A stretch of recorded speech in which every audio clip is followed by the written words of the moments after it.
ఈరోజు రెండో రోజు. ఏదైతే వరద కార్యక్రమాలపైన సహాయం చేయడం కానీ, ఎక్కడికక్కడ ఒక పక్క వరదని నియంత్రణ చేయడం కోసం ప్రయత్నం చేయడం, ఇంకొక పక్కన ప్రాణ నష్టాన్ని తగ్గించడానికి ఎన్ని విధాల ప్రయత్నం చేయాలనో అన్ని విధాల ప్రయత్నం చేయడం. ఇది కాకుండా వాళ్ళందరినీ పునరావాసం కానీ ఇమ్మీడియట్గా వారికి కావాల్సినటువంటి నిత్యావసర వస్తువులన్నీ కూడా ఫుడ్ ఎట్టే విధంగా సప్లై చేయాలో చేయడం కోసం ప్రయత్నం చేశాం. నిన్న ఈవినింగ్ ఏదైతే బుడమేరు, ఈరోజు సింగ్ నగర్ పూర్తిగా మునిగిపోవడానికి కారణం బుడమేరు. ఏదైతే బుడమేరు కానీ ప్రాపర్గా బ్రీచెస్ లేకుండా ఉండి, అదే సమయంలో ఆ నీళ్లు కృష్ణానది కొన్నొచ్చి కొన్ని కొల్లేరు సదస్సు పోవాల్సిన అవసరం ఉంది. కొల్లేరుకు పోవాల్సిన నీళ్లు ప్రీవియస్ గవర్నమెంట్ హయాంలో 2 పెద్ద బ్రీచెస్ వాడడం, ఆ బ్రీచెస్ని నేను వచ్చి కూడా 80 రోజులే అయింది. ఈ 80 రోజుల్లో నోటీస్ చేయలేకపోవడం, దానివల్ల ఈ ప్రమాదం వచ్చే పరిస్థితి వచ్చింది. ఇంకొక పక్కన కృష్ణా నదిలో కూడా దగ్గర చరిత్రలో ఎప్పుడూ రాని విధంగా 11,45,000 క్యూసెక్స్ ఆఫ్ వాటర్ వచ్చింది.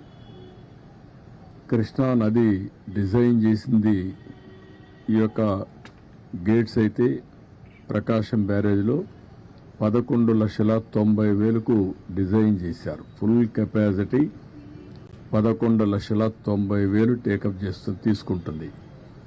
ఈరోజు మనకు వచ్చింది 11,43,000 వచ్చింది. ఇది historic record, first of it's kind. చరిత్రలో ప్రకాశం బ్యారేజ్ కట్టిన తర్వాత ఇంత పెద్ద ఎత్తున వరద రావడం అనేది మొదటిసారి. ఒకసారి 2009లో వచ్చింది, అప్పుడు వచ్చింది 10,90,000. ఈసారి 11,43,000 వచ్చే పరిస్థితి వచ్చింది. ఇది దానివల్ల కూడా మీరు ఒకసారి చూస్తే భవానీపురంలో ఏదైతే రోడ్డు క్రాస్ అయ్యి అక్కడి నుంచి స్వాతి థియేటర్ ఇవన్నీ కూడా ఆ ఏరియా సబ్మర్జ్ అయ్యే పరిస్థితి వచ్చింది. అదే సమయంలో ప్రికాషన్ తీసుకున్నటువంటి కృష్ణ లంకలో ఒక పక్క నేనున్నప్పుడు ఒక వాల్ కట్టాం. తర్వాత అక్కడ మున్సిపల్ కార్పొరేషన్ ఆ ట్రీట్మెంట్ ప్లాంట్ పెట్టి దాని మీద నీళ్లు రాకుండా ఉండడానికి ఒక వాల్ కట్టారు. అప్పుడు మేము కట్టింది 18 అడుగులు కట్టాం, వాళ్ళు కట్టింది 14 అడుగులు కట్టారు. దాని పక్కన కొత్త గవర్నమెంట్ వచ్చినా కట్టారు. ఏదైతే 14 అడుగులు కట్టారో ఆ 14 అడుగులు పొంగి కృష్ణా నుంచి నీళ్లన్నీ కూడా కృష్ణ లంకలోకి వచ్చే పరిస్థితికి వచ్చాయి. ఇది ఎప్పుడు కూడా ఊహించని పరిణామం. ఇంకొక పక్కన ఏదైతే ఈరోజు భవానీపురంలో స్వాతి థియేటర్ ద్వారా వచ్చే నీళ్లన్నీ మళ్ళీ ఆ నీళ్లని కూడా వ్యాంబే కాలనీకి ఇవన్నీ వచ్చేసి మొత్తం కలిసిపోయే పరిస్థితి వచ్చింది. ఇది ఏ విధంగా హ్యాండిల్ చేయాలనో అన్ని విధాల ప్రయత్నం చేశాం. కానీ ఈరోజు ఏదైతే వాటర్ రిసీడ్ అయిన తర్వాత కృష్ణా నుంచి అక్కడ భవానీపురంకి వచ్చే నీళ్లు తగ్గాయి, ఓవర్ఫ్లో తగ్గింది, అది కంట్రోల్ అయింది. కృష్ణా లంకలో కూడా కంట్రోల్ అయ్యే పరిస్థితి వచ్చింది. అయితే ఇంకా ఏదైతే ఇక్కడ ఉండే మనం సింగ్ నగర్లో ఉండే ఇది మాత్రం ఇంకా నీళ్లున్నాయి. ఒక 1.5 అడుగులు తగ్గాయి. ముందు కంటే నిన్నటి కంటే కూడా అక్కడ కూడా కొద్దిగా తగ్గాయి. అయితే నిన్న సాయంత్రం నుంచి అన్ని విధాల ప్రయత్నం చేశాం. నేను వస్తానే ఇమ్మీడియట్గా కేంద్ర మంత్రికి కూడా ఫోన్ చేసి ఎన్డీఆర్ఎఫ్ను పంపించమన్నాం. వాళ్ళైతే ట్రైన్డ్గా ఉంటారు, బోట్లు వస్తాయి, మనుషులు వస్తారు, ట్రైన్డ్గా ఉంటారు కాబట్టి ఇమ్మీడియట్గా ఆపరేషన్ దిగ్గలుతారనే ఉద్దేశంతో వాళ్ళు రమ్మన్నాం. ఇప్పటికే నిన్నటికే చాలామంది వచ్చారు, ఈరోజు ఉదయానికే వచ్చారు, ఈరోజు కూడా కొంతమంది వస్తున్నారు. రేపు ఉదయానికంతా 30 టీములు, టీముకు 4 బోట్లు అంటే 120 బోట్స్తో రేపు ఆపరేషన్ చేసే పరిస్థితికి వచ్చారు. వీళ్ళు కాకుండా మన దగ్గరుండే ఫిషరీస్ డెవలప్మెంట్ కార్పొరేషన్లో ఉండే బోట్లు తీసుకున్నాం. అవి కూడా ఒక 30-40 బోట్ల పైన 40-50 దాకా తీసుకున్నాం. అవి కూడా ఆపరేషన్కి పెట్టాం. ఈరోజు ఇవన్నీ చేసి చాలా వరకు కొంతవరకు రీచ్ అయ్యాం. ఇంకా చివరి ప్రాంతాల్లో రీచ్ కాలేకపోయాం. నాకు కూడా చాలా బాధ ఉంది. ఎందుకంటే ఎన్ని ప్రయత్నాలు చేసినా, ఎంత పుష్ చేసినా, అధికార యంత్రాంగాన్ని ఎంత మేమందరం కలిసి వర్కౌట్ చేసినా లాస్ట్ మైల్లో మేము ఫుడ్ సప్లై చేయలేకపోయాం. దానికి కారణం వచ్చిందంతా కూడా బిగినింగ్లో ఉండే వాళ్ళల్లో ఎమోషన్ రావడం, వాళ్ళకు కూడా అవసరం రావడం, అక్కడి నుంచి ఎక్కడికక్కడ వాళ్ళు ఫైట్ చేసి తీసుకునే పరిస్థితి రావడం, లాస్ట్ మైల్కి రీచ్ కాలేకపోవడం. ఎవరు పోయినా బిగినింగ్లో ఈ పక్క చేసుకుంటూ ఇటే రావడం జరిగింది. దీనివల్ల చాలా ఒక బాధ, మానవత్వానికి చాలా బాధేసే పరిస్థితి వస్తుంది. ఓసారి నిస్సహాయత, ఇంకొకసారి బాధ. ఎందుకంటే చాలామంది ఈరోజు చూస్తే చాలా ప్యాథటిక్ స్టోరీస్. నేను సాయంత్రం మళ్ళీ వెళ్ళాను. నేను 6-7 సార్లు వెళ్ళుంటాను. నేను సకల విధాల ప్రయత్నం చేస్తున్నా. ఎట్టి పరిస్థితుల్లో లాస్ట్ మైల్కి ఇవ్వాలనేది నా యొక్క ప్రగాఢమైనటువంటి ఆకాంక్ష. ఎట్టి పరిస్థితులు చేయాలనే దృఢ సంకల్పం. కానీ ఎన్ని చేసినా చేయలేకపోతే ఈరోజు నేను చూస్తే ఒకసారి చాలా బాధేస్తుంది. ఒక అతను 1 సంవత్సరం అబ్బాయి తీసుకొని వచ్చాడు. తీసుకొని వచ్చి ఏడుస్తున్న దగ్గరికి వచ్చి, నా భార్య వదిలేసి వచ్చాను ఈ పిల్లవాడి కోసరం, వీడిని బతికించుకోవడం కోసరం నేను భార్యను కూడా వదిలిపెట్టి ఇక్కడికి వచ్చాను, పలానా ఇంట్లో ఉంది, నా భార్యను తీసుకురండి అని చెప్పి ఏడ్చే పరిస్థితికి వచ్చాడు. ఒక పెద్ద ఆయనైతే వైఫ్, డాటర్, మా ముందరిని ఆ వైఫ్ పెయింట్ అయిపోయే పరిస్థితికి వచ్చింది. ఆవిడ్ని తీసుకురావడానికి సమస్యలు. ముసలవాళ్ళు నడవలేరు, బాగా వర్షపు నీళ్ళు తడిచిపోయారు. తడిచిపోయిన తర్వాత బట్టలు కూడా లేవు, రోడ్డు మీద కూర్చునే పరిస్థితికి వచ్చారు. అవన్నీ చూసినప్పుడు ఎంత నిస్సహాయ స్థితిలో ఉన్నాం, ఎంత బాధాకరమైన పరిస్థితిలో ఉన్నాం అనే బాధ కలుగుతుంది. అందుకే ఈరోజు మళ్ళీ ఆలోచించాం. ఈరోజు స్పష్టంగా 32 డివిజన్లకి 32 సీనియర్ ఐఏఎస్ ఆఫీసర్లు పెట్టారు. అదే మరిగా 149 గ్రామ సచివాలయాలు కార్పొరేషన్లో ఉన్నాయి. 30 గ్రామ సచివాలయాలు రూరల్ ఏరియాలో ఉన్నాయి. 179 ఉన్నాయి. 179కి 179 మంది ఇన్ఛార్జెస్ పెట్టాం. ఒక గ్రూపు 2 సర్వీస్ కింద, ఐఏఎస్ కింద ముఖ్యమైన నాయకులను పెట్టాం. వీళ్ళకందరికీ ఒక బోట్ కానీ, ఒక వెహికల్ కానీ, ఎక్కడెక్కడ ఏమున్నాయో అవన్నీ అనలైజ్ చేశాం.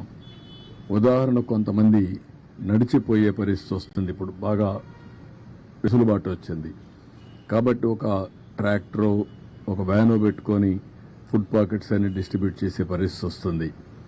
కొంతమంది బోటే కావాల్సి వస్తుంది, బోటు ద్వారా ఇవ్వాలి. కొంతమంది ఏదైతే నడిచి కూడా నేను చెప్పాను ఇచ్చే అవకాశం వస్తుంది. కొన్ని ప్రాంతాల్లో ఓసారి రీచ్ కాలేనప్పుడు, రీచ్ అయినా కూడా సరిగా చేయలేనప్పుడు 6 హెలికాప్టర్లు ఉన్నాయి. హెలికాప్టర్ల ద్వారా ఫుడ్ అంతా కూడా డ్రాప్ చేసే పరిస్థితి వస్తుంది. దానికి కూడా ప్రణాళికలు తయారు చేశాం. రేపంతా ఒక 6 హెలికాప్టర్ కూడా పనిచేస్తాయి.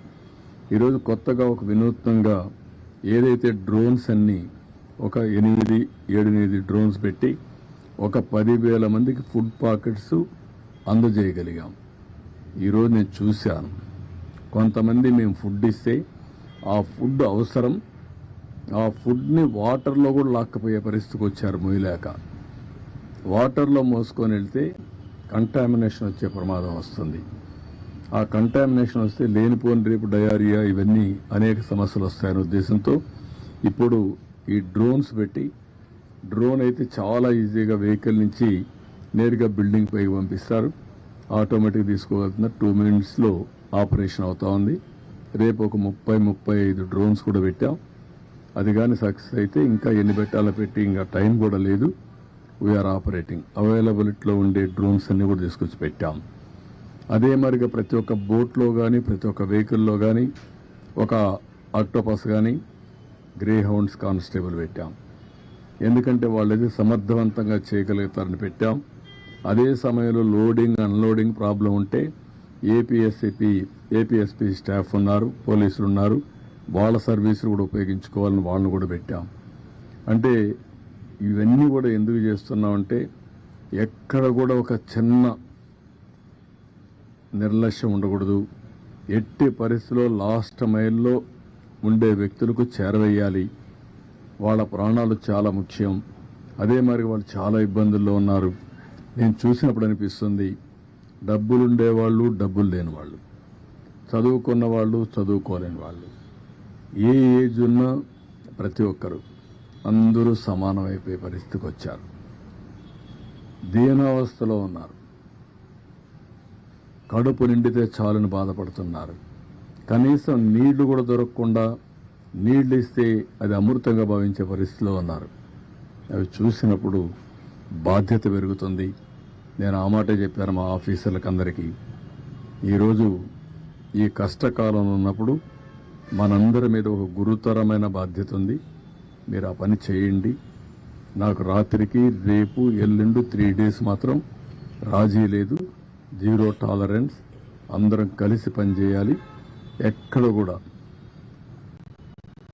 ఏమాత్రం కూడా అశ్రద్ధ వహించడం, నిర్లక్ష్యంగా ఉండడం, కష్టాల్లో ఉండే వాళ్ళతో మాట్లాడే విధానం కూడా చాలా ఇంపార్టెంట్.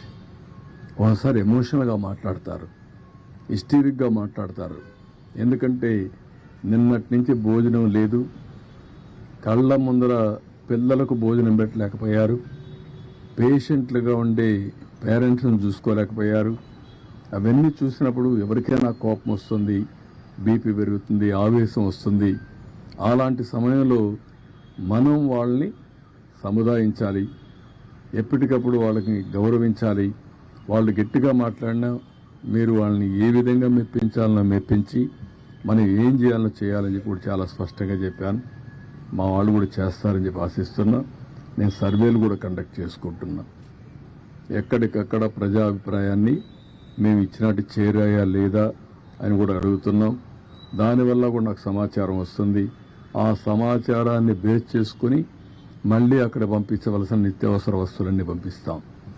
ఇది phase 1లో మేము చేసే కార్యక్రమం. ఇది అయిన తర్వాత ఎక్కడికక్కడ శానిటేషన్, ఇప్పటి నుంచే శానిటేషన్ పైన కూడా శ్రద్ధ పెట్టాల్సిన అవసరం ఉంది. కొన్ని ప్రాంతాల్లో ఒకరిద్దరు చనిపోయారు కూడా అంటున్నారు. దాన్ని కూడా, ఎందుకంటే నిన్న ఈరోజు ఈ నీళ్ళల్లో ఓసారి బయట వచ్చినప్పుడు కానీ అలాంటప్పుడు ఒకరిద్దరు చనిపోయింటే అవన్నీ కూడా అకౌంట్ ఫర్ చేయాల్సిన అవసరం ఉంది. దానిపైన కూడా శ్రద్ధ పెడతాం. ఇవన్నీ చేస్తూనే శానిటేషన్ కంప్లీట్ చేసి వాళ్లకు పునరావాసం చేయడానికి మళ్ళీ ఏం చేయాలనో అవి కూడా ఫైనలైజ్ చేస్తాం. దాన్ని కూడా తొందరగా కంప్లీట్ చేసి ఈ టీంతోనే టోటల్గా మళ్ళీ వాళ్ళకు ఒక నమ్మకం ఇచ్చి, మళ్ళీ ఒక భరోసా ఇచ్చి వాళ్ళందరినీ కూడా ఏ విధంగా ఆదుకోవాలని ఆదుకున్న తర్వాతనే ఇక్కడి నుంచి కదలబోతున్నాం. ఇది ఈరోజు కార్యక్రమం. కానీ ఏమీ తెలియని నాయకులు కనీసం వీళ్ళ పీరియడ్లో ఆ రోజు ఏదైతే మనం ఈ డ్రైన్, బుడమేరు డ్రైన్ కనీసం బ్రీచ్ అయింది కూడా తెలియదు. బుడమేరుకు గేట్లు ఉన్నాయని మాట్లాడతారు. వీళ్ళు ఎట్లా సీఎంలు అయ్యారని నాకైతే అర్థం కాదు. అది నేరుగా వస్తుంది, దానికి కాలువలో వచ్చి పోతే కృష్ణాకి వెళ్తుంది, అది కూడా తెలిసి ఉండదు. లేకపోతే కొల్లేరుకు పోతుంది. తెలియాలని లేదు, కనీసం తెలుసుకోవాలని ఉండాలి. అది కూడా తెలియకుండా మాట్లాడే పరిస్థితి. ఇంకొక పక్క మా ఇల్లు కాపాడుకోవడానికి బుడమేరుకు నీళ్లు పంపించామంట. ఏం మాట్లాడతారండి? ఎంత అజ్ఞానం, లేకుంటే విచ్చలవిడితనం. ఏది చెప్పినా నమ్మతారని, ఏదో ఒకటి వాగితే ఏమీ చేయలేదని. వచ్చింది వర్షాలు నిన్న రాత్రి జరిగింది. తెల్లవారే కొందుకు అందరం పరిగెత్తి ఎక్కడెక్కడుందో అన్ని జిల్లాల్లో కూడా ఫుడ్ పాకెట్స్ తయారు చేసి కొన్ని ఎయిర్ లిఫ్ట్ తీస్తున్నాం, కొన్ని తెప్పిస్తున్నాం. ఇక్కడ హోటలర్స్ అందరికీ చెప్పాను, ఇది మీ బాధ్యత. గవర్నమెంట్ ఈరోజు మేము డిమాండ్ చేస్తున్నాం, కమాండ్ చేస్తున్నాం, ఆదేశాలు ఇస్తున్నాం. ఎవ్వరికి ఎగ్జంప్షన్ లేదు. మీరు ఇన్ని లక్షల పాకెట్లు చేయాలంటే చేయాల్సిందే. మీరు సప్లై చేయమని ఆదేశాలు ఇచ్చాం. ఎందుకు? దేనికోసరం? ఇది పబ్లిక్ ఇంట్రెస్ట్. ఇది మా ఇంట్రెస్ట్ కాదు. ఒక పబ్లిక్ ఇంట్రెస్ట్ అయినప్పుడు, ప్రజలు ఇబ్బందుల్లో ఉన్నప్పుడు ప్రభుత్వానికి ఒక విస్తృతమైన అధికారాలు ఉన్నాయి. ఎంతవరకు హ్యూమన్లీ పాసిబులో అన్నీ చేస్తున్నాం. బోర్డ్స్ తెప్పించాం, మనుషులు తెప్పించాం, ఫుడ్ అంతా సప్లై చేయించాం.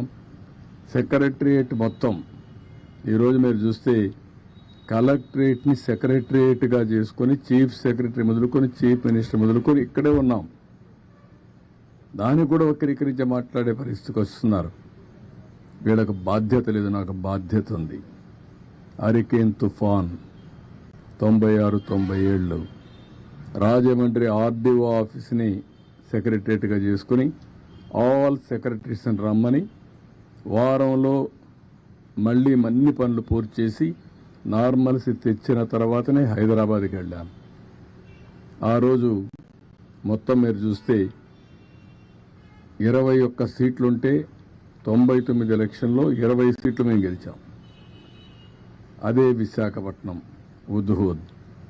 నేరుగా నేను విశాఖపట్నం ఉద్హూద్ తుఫాన్ వచ్చినప్పుడు వచ్చి అక్కడే ఉండి అసాధ్యం అనుకునే దాన్ని ఒక వారంలో సాధ్యం చేశాం.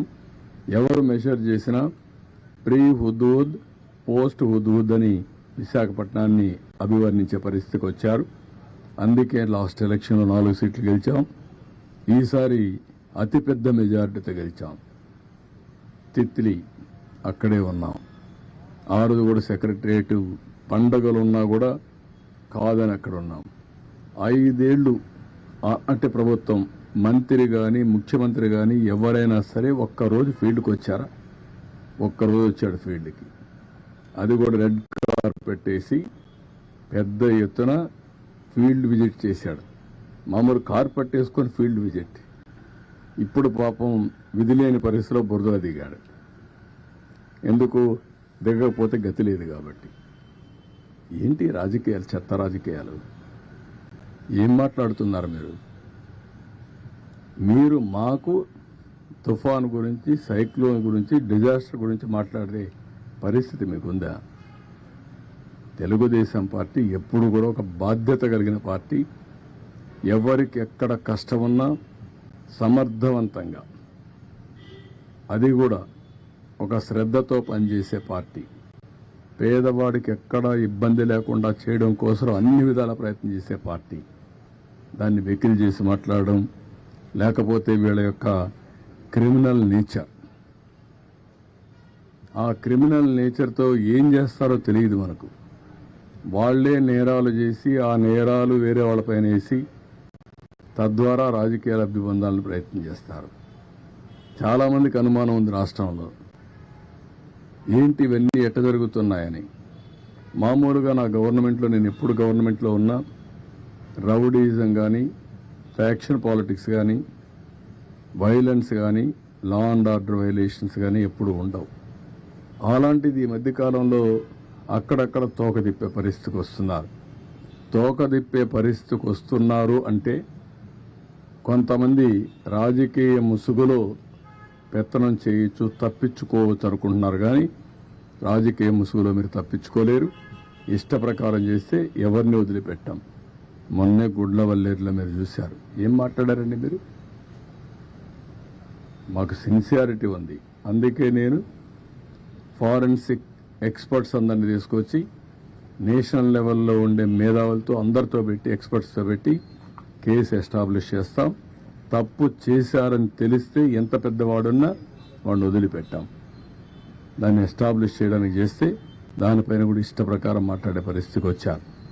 ఇవన్నీ తప్పుడు ఆరోపణలు కట్టిపెట్టండి, వాస్తవాలు మాట్లాడండి. ఏమీ తెలియకుండా బుడమేరు గేట్లు ఎత్తలేదు, ఎత్తారు అని మాట్లాడడం, లేకపోతే ముఖ్యమంత్రి గారి ఇంటికి ముంపు గురి కాకుండా ఏంటంటే గురి అయితే నీళ్లు వచ్చాయి, వస్తాయి, ఏమైపోతుందండి? అందరి ఇళ్ళకు వచ్చాయి. మొత్తం విశాఖపట్నం సగం మునిగింది, నీళ్లు వచ్చాయి. నీళ్లు వచ్చినప్పుడు ఏమవుతుంది? అదే మరిగా అమరావతి, ఏదో నీళ్లు వచ్చేసే అమరావతి మునిగిపోయింది, అమరావతి దాని మీద ప్రాపగండ. ఏమీ జరగలేదు అక్కడ. ఇలాంటి తప్పుడు ప్రచారం చేసి తప్పుడు ఇది చేసి ఏదో రాజకీయ లబ్ధి పొందాలనుకుంటున్నారు. ఇది కరెక్ట్ కాదు. నేను ఎప్పుడూ 45 ఏళ్లు నా రాజకీయ జీవితంలో ఇంత పనికిమాలిన పార్టీని, పనికిమాలిన ప్రచారాన్ని ఎప్పుడు చూడలేదు. ఏది ఏమైనా తెలుగుదేశం పార్టీ చాలా స్పష్టంగా ఉంటాం. ఎక్కడికక్కడ ఇలాంటి తప్పుడు ప్రచారాల్ని ఖండిస్తూ ఎవరైనా సరే నేరాలు చేసి రాజకీయ లబ్ధి పొందాలనుకుంటే మాత్రం చాలా స్పష్టంగా ఉంటాం. ఆ విషయం గుర్తుపెట్టుకోవాల్సి హెచ్చరిస్తున్నాం. ఎవరికి ఇవ్వాలి ఇన్ఫర్మేషన్ తెలియదా? గేట్లు ఎత్తడంలో ఇన్ఫర్మేషన్ ఇవ్వలేదా? ఏ గేట్లు అయితే ఎప్పుడు ఇన్ఫర్మేషన్ ఇవ్వాలి? ఫస్ట్ నుంచి ఎవ్రీడే మీరు, నేను, ప్రజలు అందరికీ, రైతులకు ఇన్ఫర్మేషన్ ఇవ్వలేదా? ఆల్ ప్రాజెక్ట్స్ని జాగ్రత్తగా మేనేజ్ చేస్తూ ఏ ప్రాజెక్టులో ఎంత వాటర్ ఉందని చెప్పలేదా? పైన ఎంతెంత వాటర్ వస్తుందని ఎప్పటికప్పుడు చెప్పలేదా? ఏ రోజు జరిగింది? లాస్ట్ డే ఏదైతే మన సైక్లోన్ క్రాస్ అయ్యేది శ్రీకాకుళంలో, కళింగపట్నంలో క్రాస్ అవుతుందనుకుని అక్కడే క్రాస్ అయింది. క్రాస్ అయిన తర్వాత ఈ రెయిన్ఫాల్ అంతా కళింగపట్నంలో పడుతుంది అనుకుంటే అంత మునుపంతా రెయిన్ అంతా పడింది గుంటూరు, కృష్ణాలో పడింది. ఆ తర్వాత ఖమ్మం, నల్గొండలో పడింది. నల్గొండ, ఖమ్మంలో పడింది. మళ్ళా ఎక్కడికి వచ్చింది? నేరుగా ప్రకాశంకి వచ్చింది. ఈ మన బుడమేరు కానీ పక్కనుండి ఇంకా కొన్ని డ్రైన్స్ కానీ అన్నిట్లో నీళ్లు వచ్చాయి. దాంట్లో వచ్చిన అడిషనల్గా వచ్చే వాటర్ ఇది శ్రీశైలం అప్పటికే నిండిపోయింది, నాగార్జునసాగర్ నిండింది, పులిచింతలు నిండింది. అక్కడి నుంచి హెవీ రెయిన్ఫాల్తో ఆయన్ని వచ్చాయి. ప్లస్ ఇక్కడ పడిన వర్షంతో ఈ నీళ్లు వచ్చాయి. ఇక్కడ ఎక్కువ వర్షం పడింది, లోకల్ క్యాచ్మెంట్లో నీళ్లు వచ్చాయి. ఆల్ ఆఫ్ ఏ సడన్ కమ్ముకొని వచ్చి వీళ్ళు చేసిన తప్పుడు పని, మానవ తప్పిదం. ఆ రోజు వీళ్ళు బ్రీచ్ చేసింది కానీ మేము కానీ చెక్ చేసుకోనుంటే, ఆ బ్రీచెస్ క్లోజ్ చేసుంటే ఇప్పుడు ఈ నీళ్ళు వచ్చే పరిస్థితి లేదు. ఇది నువ్వు అనలైజ్ చేసుకొని మాట్లాడాలా, తెలియకపోతే నేర్చుకొని మాట్లాడాలా. ఏదంటే ఇది మాట్లాడతాను, ఏదో ఇన్ఫర్మేషన్. ఏమి ఇన్ఫర్మేషన్ అది? ఈరోజు నిన్న జరిగితే ఈరోజు అన్ని జిల్లాల్లో కూడా వండించి తీసుకొచ్చి 3,50,000 మందికి ఇప్పటికి తిండి పెట్టాం. ఇంకొక 1,00,000 మందికి పెడతాం. ఇప్పుడు రాత్రికి కూడా ఇస్తున్నాం. ఎక్కడ చేయలేదంటే రెడీనెస్ రాత్రికి ఇప్పుడే కదండి. రాత్రి జరిగితే తెల్లవారే కొందికి ఒక 120 బోట్లు తెప్పించామే. ఎక్కడి నుంచి వచ్చే బోట్లు, ఎక్కడి నుంచి ఆపరేట్ చేస్తే మీరు చూడలేదా? మరి అక్కడి నుంచి మొత్తం ఫుడ్ అంతా కూడా తీసుకెళ్ళాం, ప్రొక్యూర్ చేసాం. అది ఒక బాధ్యత. మేము వీళ్ళ కోసం అపోజిషన్ చేయాలి, ఒక బాధ్యతకని చేసాం. అవన్నీ ముందుకు వచ్చాం.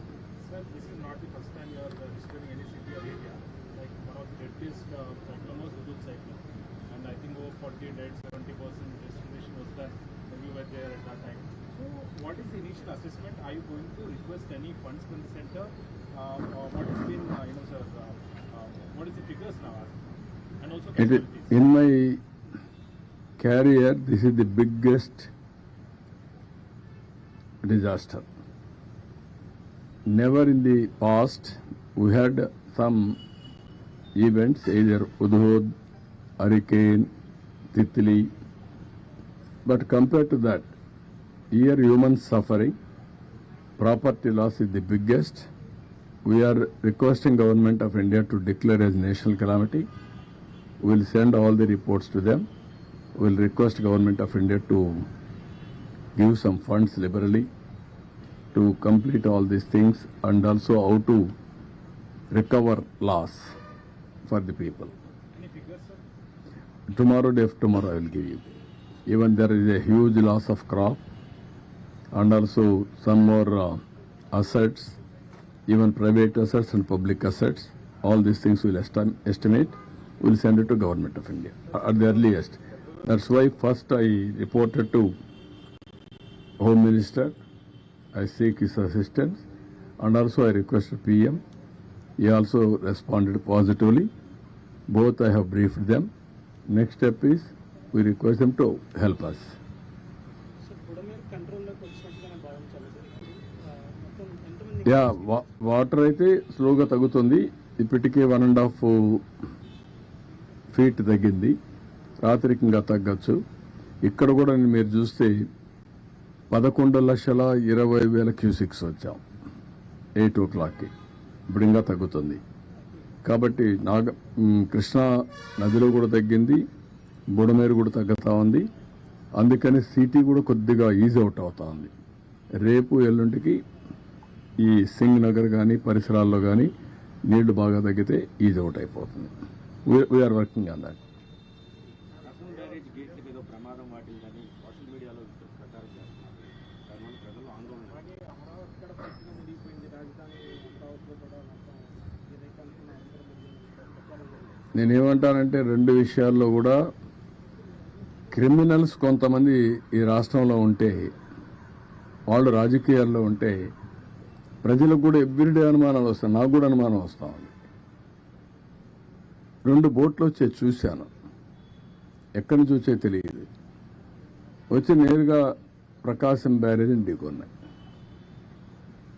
ఆ ప్రవాహంలో ఒక విధంగా ఆలోచిస్తే అది ప్రమాదమే, కానీ అది ఎక్కడ హిట్ చేయాలని అక్కడ హిట్ చేయకుండా వేరే ప్రాంతంలో హిట్ చేసింది కాబట్టి కొంతవరకు సేఫ్ అయింది. ఇప్పుడు దాన్ని కన్నయ్య నాయుడు ఈరోజు వచ్చి చూశాడు, ఏ విధంగా చేయాలి, ఎట్లా సేఫ్టీ ఆఫ్ ది ప్రాజెక్ట్ కాపాడుకోవాలనో కాపాడుకునే పరిస్థితి వస్తుంది. ఇప్పుడు చాలామంది దాని మీద దీంట్లో కూడా కుట్ర ఉందని అనుమానించే పరిస్థితికి వచ్చారు. ప్రైమా ఫేసి నేను ఆలోచించలేదు, కానీ ఒకసారి వివేకానంద రెడ్డి మర్డర్ చేసి గుండెపోటని చెప్పగలిగిన వాళ్ళు ఇలాంటివి కూడా చేయొచ్చేమో. వి కెనాట్ ఇది. ఈరోజు రేపల్లి ఏదైతే బండ్ ఉందో అక్కడ పెట్రోలింగ్ పెట్టే పరిస్థితికి వచ్చాం ఈ దొంగల కోసం, నేరస్తులతో. ఎప్పుడన్నా ఆలోచించామంటే పెట్రోలింగ్ పెట్టాలని? నాకెప్పుడు లేదు. 1-2 సార్లు పెట్రోలింగ్ ఎందుకు పెట్టానంటే, నాగార్ సాగర్ లెఫ్ట్ మెయిన్ కెనాల్లో రైతులు నీళ్లు రానియకుండా ఉంటే సమైక్య ఆంధ్రప్రదేశ్లో ముఖ్యమంత్రిగా చివరి భూములకు నీళ్లు తేవడానికి పెట్రోలింగ్ పెట్టి డిఎస్పీని ఆర్డీఓని పెట్టి నీళ్లు తీసుకొచ్చాను. నౌ క్రిమినల్స్ ఎవరైనా కానీ బ్రీచెస్ చేస్తారేమో అనే భయంతో ఇప్పుడు పెట్రోలింగ్ పెట్టమని చెప్పాను నేను డీజీపీకి, ఇప్పుడు సిఎస్కి ఇద్దరికి.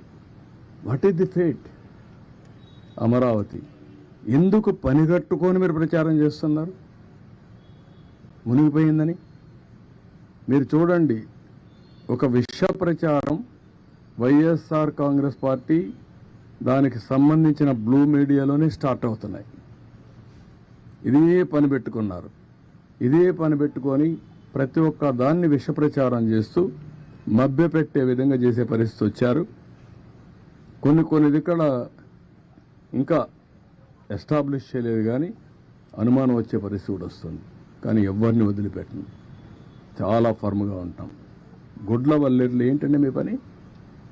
సిగ్గుందా మీకు? 300 వీడియోలు ఉన్నాయా? ఇవన్నీ తీశారా? అన్ని యూనివర్సిటీలో తీస్తున్నారా?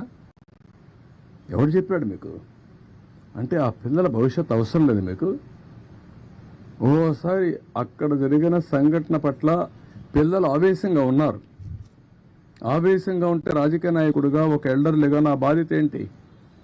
ఆ పిల్లల్ని మెప్పించి ఏం జరిగిందో జరగలేదో అన్ని ఎస్టాబ్లిష్ చేసి, జరిగితే కఠినంగా శిక్షించి, జరగకపోతే జరగలేదని చెప్పి వాళ్ళల్లో మనోధైర్యాన్ని నింపవలసిన మేము 300 వీడియోలు తీసేశారని చెప్పి ఆ 300 వీడియోలు ఉన్నాయని దేశం అంతా పంపించి డిగ్నిఫైడ్గా ఉండే ఇన్ఫ్లుయెన్సర్ కూడా పెట్టిస్తారా మీరు?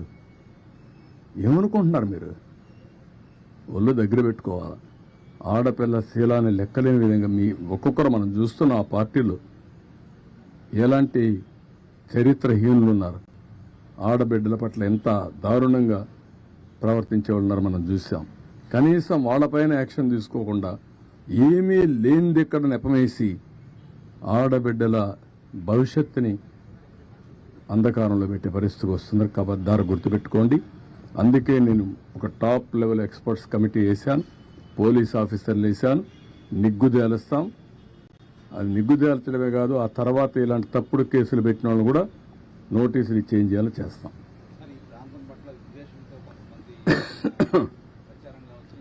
ఈ ప్రాంతం పట్లే కాదు, వాళ్ళ రాజకీయ భవిష్యత్తు కోసం అందుకే చెప్పాను. ఇక్కడ ఒక భూతం ఉంది, ఈ భూతం ఉన్నంత వరకు అందరూ భయపడతారు రావడానికని. అలాంటి భూతమే అతను, ఆ పార్టీ. ఇది మంచిది కాదు. నీ రాజకీయం కోసం 24 గంటలు ఇదే పని అయితే ప్రజలు ఏ విధంగా హర్షిస్తారండి? ఏ రాజకీయ నాయకుడైనా చేయాల్సింది ప్రజాహితం కోసం పనిచేయాలి, ప్రజల్ని ఎంపవర్ చేయాలి, తద్వారా రాజకీయ లబ్ధి పొందాలని ఆలోచించాలి తప్ప సమాజం ఏమైపోయినా పర్వాలేదు, అమరావతి రాకపోయినా పర్వాలేదు, ఇండస్ట్రీస్ లేకపోయినా పర్వాలేదు, ఆడబిడ్డలు ఏమైనా పర్వాలేదు అనే దరిద్రమైన రాజకీయం చేయడం కరెక్ట్ కాదు. ఓకే, ఇంతవరకే ఈరోజు. ఎందుకంటే రేపు నాకు ముఖ్యంగా వరదలు, దాని మీదనే మాట్లాడదాం. అతను చెప్పాడు కాబట్టి ఇవన్నీ చెప్పాల్సి వచ్చింది. Otherwise this is not the time. ఇప్పుడే గుత్తికొండ శ్రీనివాస్, ఫ్లారిడా, USA ఈ వరదల కోసం సహాయం కోసం 1 కోటి రూపాయలు విరాళం ఇవ్వడానికి వచ్చారు. వారిని మనస్ఫూర్తిగా అభినందిస్తున్నా, ధన్యవాదాలు తెలియజేస్తున్నా. ఇప్పుడు నేను శ్రీనివాస్ గారిని ఒక ఆదర్శంగా తీసుకుని రాష్ట్రంలో, దేశంలో ఉండే ప్రతి ఒక్కరిని కోరుతున్నా, ఇది ఒక మంచి కాస్. ఇది ఇక్కడుండే వరద బాధితుల్ని పూర్తిగా ఆదుకోవాల్సిన అవసరం ఉంది. ఇది అందరి బాధ్యత. మేము మా బాధ్యత నెరవేరుస్తాం. ప్రభుత్వం చేయాల్సిన పనులని చేస్తాం. ప్రతి ఒక్కరిని రిక్వెస్ట్ చేసేది, మీరు కూడా ముందుకు రండి. మీకు తోచిన విధంగా మీరు కూడా సహకరించి ఏ విధంగా ఈ వరద బాధితులను ఆదుకోగలుగుతామో ఆదుకునే దానికోసం ముందుకు రావాల్సిందిగా ప్రతి ఒక్కరికి విజ్ఞప్తి చేస్తున్నాం. ఓకే.